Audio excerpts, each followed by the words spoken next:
I said, I'm a crazy, dirt-worshiping tree hugger, and have been all my life. I can't help it. And I have found an organization that I believe in and that I can support. And we have a new director, we've had him for about 2 or 3 years, John Tynan. He's, as we heard, a native Alabaman, a graduate of Furman University, and he has a master's in environmental science from Duke. We're very fortunate to have John Tynan as Executive Director of Conservation Voters of South Carolina. And I hope that after he speaks, some of you will become interested. I know Bob and Pam and Carol already are supporters, members of Conservation Voters. And that I think John will answer some of your questions about some of the big issues that we talk about a lot with environmental stewardship. Also, I want to say that John is a member of Reformation Lutheran in Columbia, and his precious wife, Mary Virginia, and their 2 children could not be here today because they are just back from visiting John's brother who lives in Czechoslovakia. No, the Czech Republic. There's no more Czechoslovakia.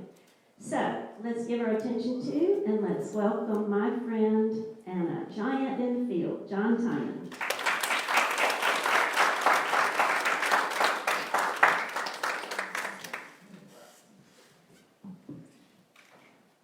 It feels weird up here, so I may walk down. Do I have to eat this, or can I go like this? Like this? Right here? Okay, great. All right, thank you, Cynthia, and thank you guys for having me today. Again, I'm John Tynan, Executive Director of Conservation Voters. We're, I think, almost a 14-year-old organization, or maybe we're almost 15, I forget. Once you get old, you can't remember how old you are. But our mission is to, as an organization, is to fight for the South Carolina that we love through bipartisan and pragmatic political action. There's a lot in that. I'm going to talk about it and unpack it later. But I'm going to start off with a little bit of a kind of personal reflection. The title of my conversation today, I think it's supposed to be Creation Stewardship. So I want to tell you all a little bit about what that means to me, and then why I love the work we do at Conservation Voters and how we're really living into that work. So we're going to do it 3 ways: through cows, through stars, and through Eastern European architecture. And Cynthia already gives you insight as to where the Eastern European architecture came from. Cows. So there we were. John was 8, his brother Sean was 7, their little baby brother was 5. Boots laced up to our knees in the swamp out back of our house. Our mother, she probably didn't quite know what we were up to or where we were going or what we were doing. She just knew that we were going to go out, we weren't going to be in front of the TV all day, and that we were going to come back really dirty, really stinky, and really muddy. But she didn't care because we were outside. We were having an adventure. So there we are. We're trying to hop, and we're 8 years old, right? So we're this big, and boots that came up to our knees means we only have about a foot of clearance before the water and muck starts just pouring in. So we're hopping from little island to little island in this swampy area outside of our house. I say island; it's just a high spot, right? And I don't know why we were quiet at this point, but all three of my brothers, or me and my 2 brothers, were always very loud. But all of a sudden we were quiet. We're sitting here in the middle of a swamp in Orangeburg, South Carolina, and all of a sudden we hear, moo. I'm like, what is that? I was like, look at Sean, look at Brian. I was like, did y'all hear that? They said, yeah.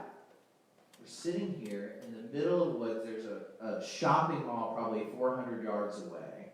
We're probably playing in the stormwater runoff from the shopping mall. Again, we didn't realize that. My mom probably didn't either.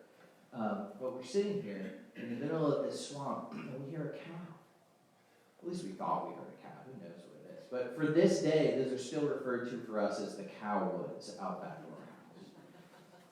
And that just started this conversation. And you know how 8, 7, 8, 7 and 8-year-old and 5-year-old boys are at that point. We're starting, where is the cow? How did the cow get here? Can we save the cow? Wait, do we just wait until the cow dies and we find the cow's skull and take that home later?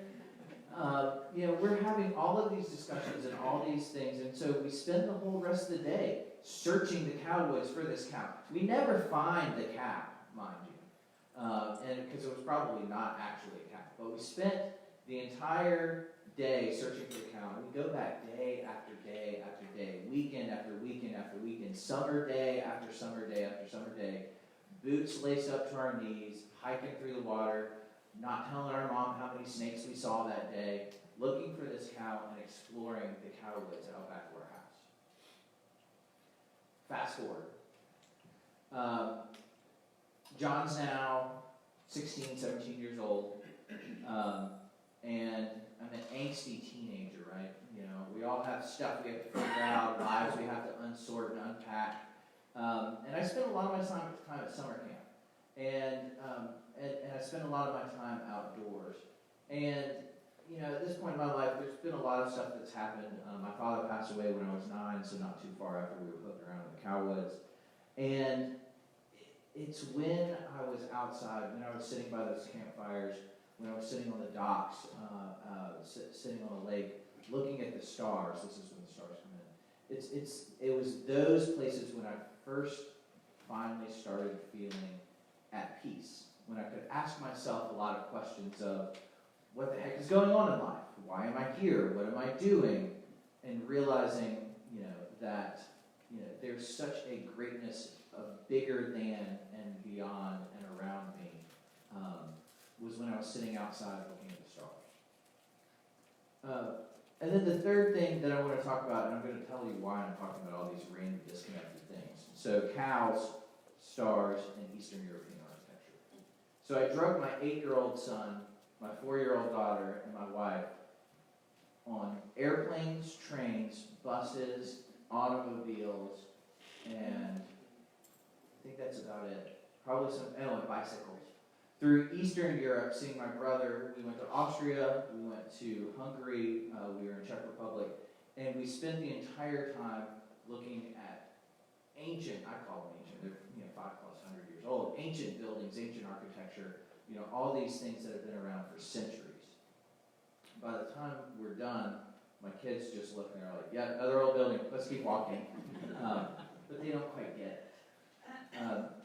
But for me, it was interesting. Two things about that experience is one, how concentrated these cities were, and it was not like here in the United States. We could find that there was a city, and then 2 or 3 hours worth of rural agricultural, tiny little towns, tiny little communities, and then another big city. There was no sprawl that just went on for hundreds and hundreds of miles and miles and miles. And it was fascinating to see just the different style and the different approach. But we saw all this architecture, again, 500+ years, buildings that stood well before anything here and will probably stand well after. And as we were walking through these cities and through these communities, my brother, who is an amateur tour guide over there, starts telling us all these stories about when the Hungarian parliament was standing and Russian tanks were rolling in because of a revolution they were having there, or centuries before all the battles and all the wars that were happening in that area, and the buildings tell the story of those places. Those places are wrapped around the stories of the architecture of the buildings and the things that are there. So why am I talking about the cow woods, sitting on the docks looking at the stars, and random European architecture in a creation stewardship conversation? For me, that experience of those really embody why I do what I do and why I care about creation stewardship, and why I care about creation and stewarding it for future generations. Those moments when you can actually get out in the woods and have that sense of wonder and adventure that we had as 7 and 8-year-old kids.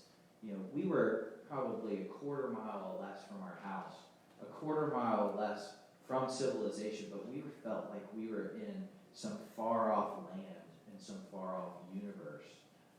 Having our own adventure and trying to find this mysterious cow that somehow randomly happened into the swamp. It's that sense of wonder and adventure that I want to make sure that my kids continue to have. And you don't have to have hundreds of thousands of acres of undeveloped land. You just have to have little pockets of uniqueness and little pockets of places that we've stewarded and protected, and so that people can have that adventure. But at the same time, it doesn't always have to be exciting, adventurous. It can be a place of solace and a place of reflection. It sounds like that's what y'all had the other week when y'all were listening to the birds. You know, sometimes just being able to sit quiet and enjoy nature, and that, for me, that's under the stars. You know, and that's where I discovered a lot of my personal spirituality.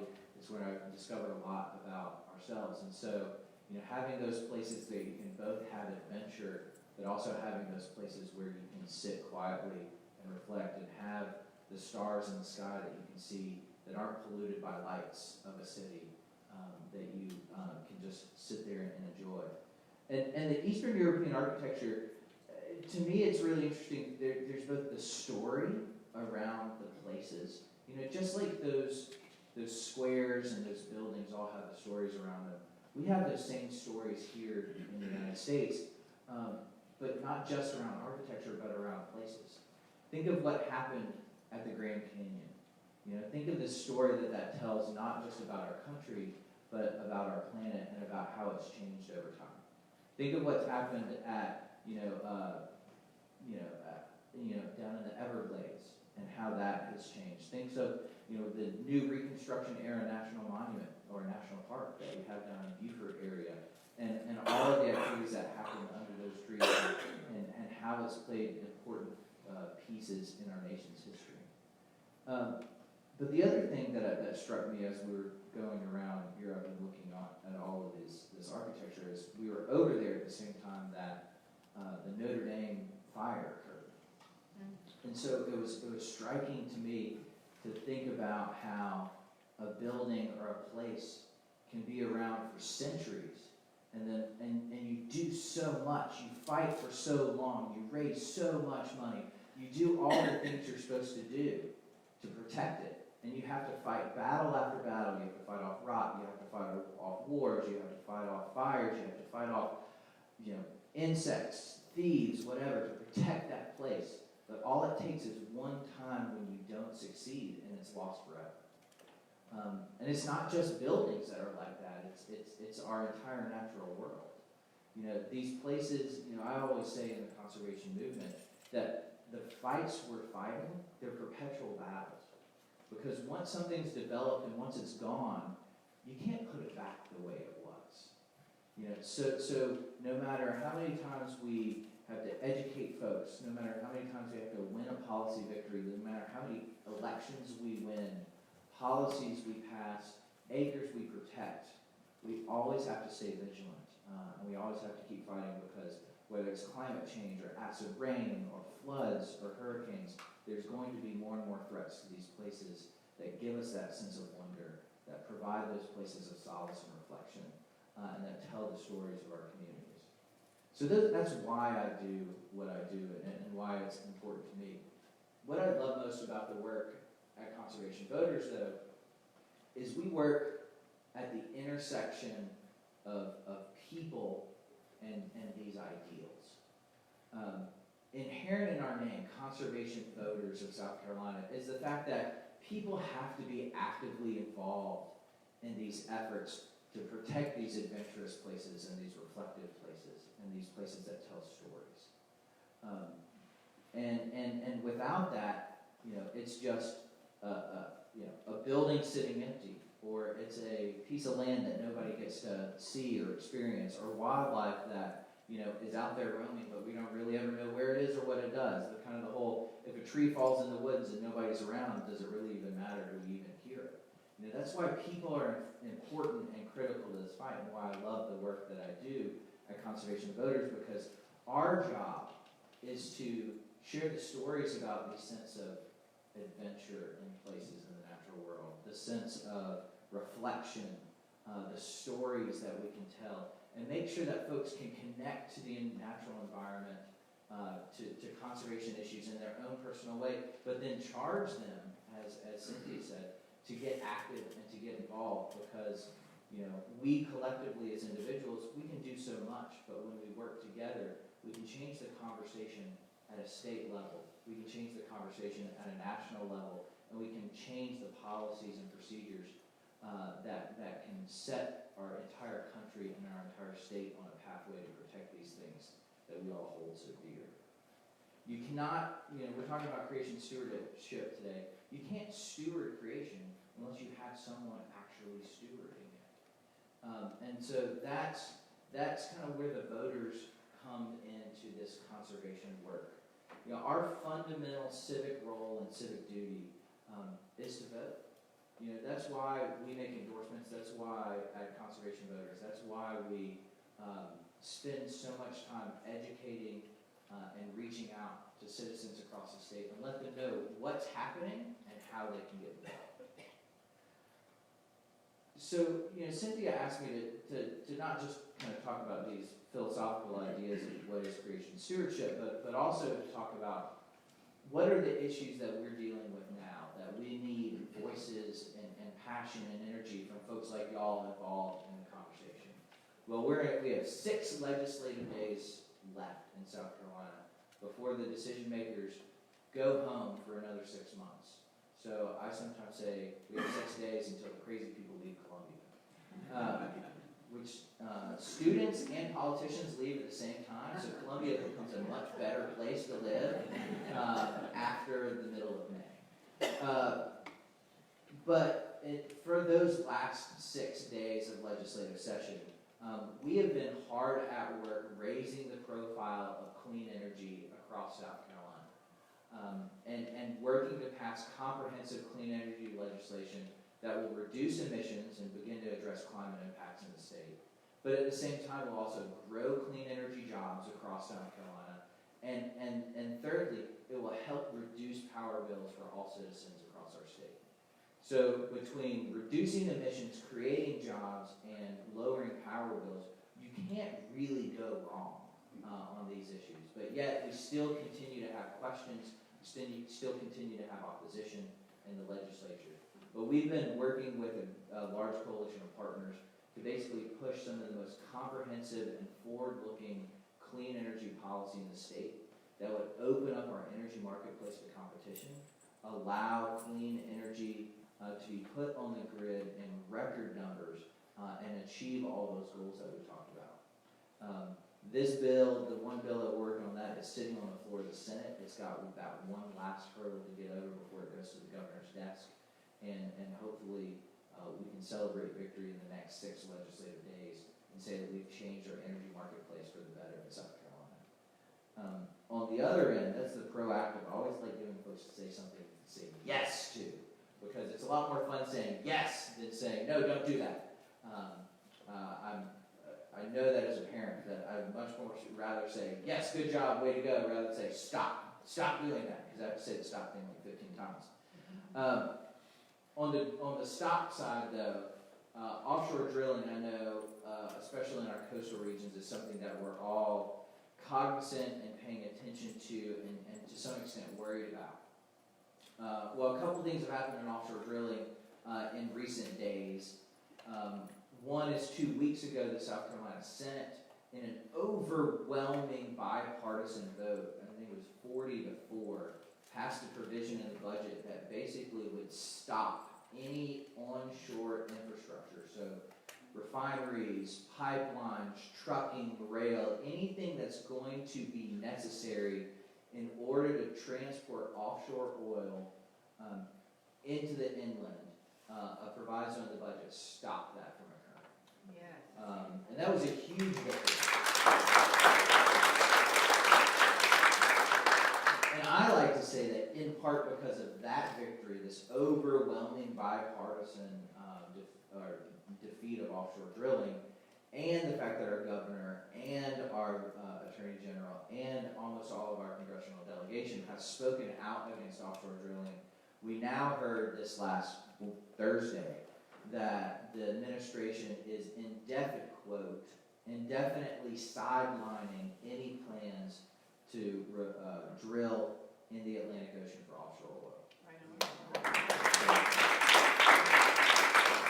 Now, these are words that are out there, and words don't mean much until they're written on paper and signed, sealed, and delivered with a binding clause and contract, if there's any lawyers in the room. So we are not celebrating and ignoring. We're celebrating but remaining vigilant when it comes to making sure we can stop offshore drilling, because administrations change, appointees to heading up these agencies change, and we need to make sure we continue to fight against offshore drilling, because it's such an important thing to protect the quality of life along our coast, our economy, but then also some of those starry nights and places for solace and reflections, for me, have happened along our beaches, and I would much rather those stay that way than polluted by the noise and the smokestacks and potential offshore oil spills to ruin those experiences for me or others.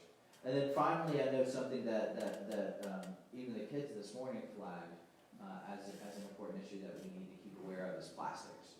And this is something else that we've been working on in the legislature with a number of our partners. There have been efforts in local communities to limit the use of plastic bags, because they blow out of cars, they blow out of trucks, they get into our rivers, they get into our ocean, they kill dolphins and turtles. That we're now learning that plastic is breaking down in those places, and it's actually getting into our drinking water supplies and our food supplies in these microplastic forms, all things that sound really nasty and yucky, and that we don't want. And so these local communities are taking steps to ban plastic bags or limit the use of plastic bags and styrofoam. Well, the plastic bag lobby, I'm surprised there's a lobby for everything, but there's a plastic bag lobby, has been working to strip local communities of that right. And so we've been working to make sure that there are efforts to protect home rule, protect the ability of local communities to find those solutions, to find those steps, to deal with plastics, to deal with a wide range of other issues. And I'm pleased to say that for this legislative session, again, in the budget as well as standalone legislation, we fought back efforts to strip local communities of those rights. So whether it's coastal counties, coastal cities, or even inland counties and cities, at least for the time being, can now still take steps to limit plastic pollution, because we've been able to pull a coalition of folks together and stop those issues. All of this is to say, from all of the stories I was telling, from all these efforts, none of this happens. None of this creation stewardship, none of this conservation work happens unless people are involved. People benefit from creation stewardship, but people also are the ones that have to drive that effort. On the solar stuff, we've probably sent over 7,000 emails to our state legislative offices. I know on the plastics issues, there's probably been over 10,000 phone calls to the state legislative votes. On this drilling, it's been millions of comments from across the country. And so that's where we work, and that's why it's so important that folks that care about creation, that care about stewarding our natural resources, get involved in these conversations, because without y'all keeping our elected leaders honest, without y'all sharing your stories and sharing your passion, we won't be able to keep up the pressure, and we won't be able to keep up those fights. So as I close today, I'm going to challenge everybody to think about, what creation stewardship means to you. Is it a place to have adventures? Is it protecting places to have that silent reflection? Is it places that tell your story or tell a history that's important to you? And then ask yourself, what are you doing about it? Are you voting? Are you engaged in your church and your community? And are you spreading the word about, the steps you can take, whether it's at your house or whether it's in your governmental structure, to basically make sure that these issues are prioritized and our leaders take action to make sure that we protect what we have for future generations. So, thank you for your time today, and I will be around for any questions.